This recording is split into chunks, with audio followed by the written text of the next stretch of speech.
नमस्कार। प्रधानमंत्री मोदी को देश की जनता कितना पसंद करती है, उनसे कितना प्यार करती है, ये किसी से छिपा नहीं है। नतीजा ये रहा कि जनता ने उन्हें एक बार फिर से चुना और केंद्र की सत्ता में बिठाया। हालांकि कुछ एक तबके ऐसे भी हैं जो पीएम मोदी और उनकी नीतियों का खुलकर विरोध करते हैं, हर वक्त सिर्फ उनकी आलोचना करते हैं। हालांकि ऐसा करना एक शख्स को उस वक्त भारी पड़ गया जब जानी मानी पत्रकार रूबिका लियाकत ने उसे करारा जवाब दे दिया। दरअसल गुरुवार को रूबिका ने पीएम मोदी और फ्रांस के राष्ट्रपति इमैनुअल मैक्रों का गले लगते हुए एक वीडियो शेयर किया।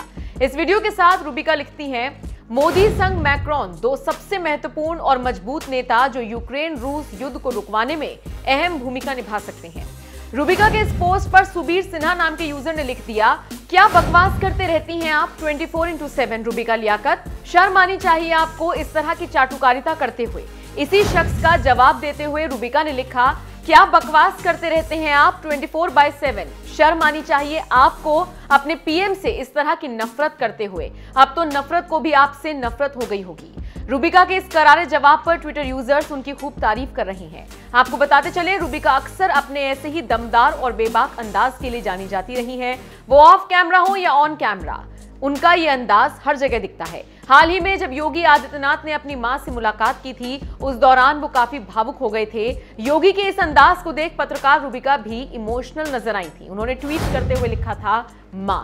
योगी, मोदी और उनके काम की मुरीद रहने वाली रूबिका लियाकत अक्सर चर्चाओं में रहती हैं। बहरहाल आपका इस खबर पर क्या कहना है, कमेंट करके जरूर बताएं। आज पूज्य महंत अवैधनाथ जी महाराज की मूर्ति का यहाँ पर स्थापना का कार्यक्रम संपन्न हुआ है। मेरे लिए ये व्यक्तिगत रूप से गौरव की बात है कि मैं अपने पूज्य गुरु को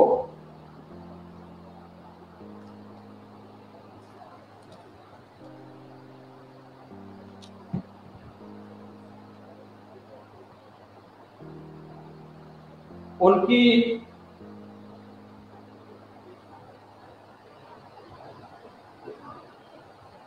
जन्मभूमि पर मैं सम्मान दे पा रहा हूं और मुझे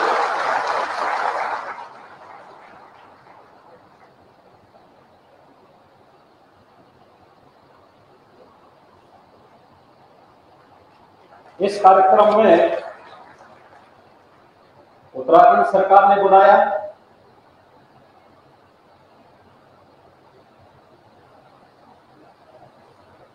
मैं इसके लिए उत्तराखंड सरकार के माननीय मुख्यमंत्री को और उच्च शिक्षा मंत्री को हृदय से धन्यवाद दूंगा।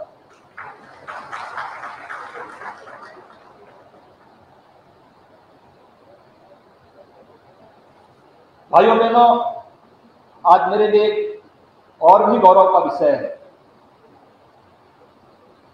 कि यहां पर मुझे अपने स्कूली गुरुओं का भी सम्मान करने का सौभाग्य प्राप्त हुआ। मैंने पहली से 9वीं क्लास तक यहां पे पढ़ा था, हांगर में, चमकोट थाल में। 9वीं क्लास के बाद मैं अपने पिताजी के साथ चला गया और मुझे आज इस बात का दुख है कि बहुत सारे ऐसे हमारे उस समय के गुरुजन जो आज नहीं हैं, लेकिन 6 हमारे गुरुजनों को, श्री राजेंद्र सिंह रावत जी,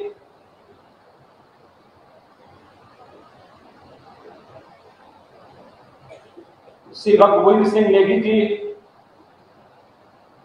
श्री राजेंद्र सिंह भंडारी जी, श्री महिमानंद बमरा जी, सत्य प्रकाश बड़थवाल जी, श्री हरिप्रसाद पुनियाल जी, इन 6 गुरुजनों को यहां पर आज मंच पर मुझे सम्मान करने का अवसर प्राप्त हुआ। मुझे केवल उत्तराखंड के नौजवानों से एक बात कहनी है।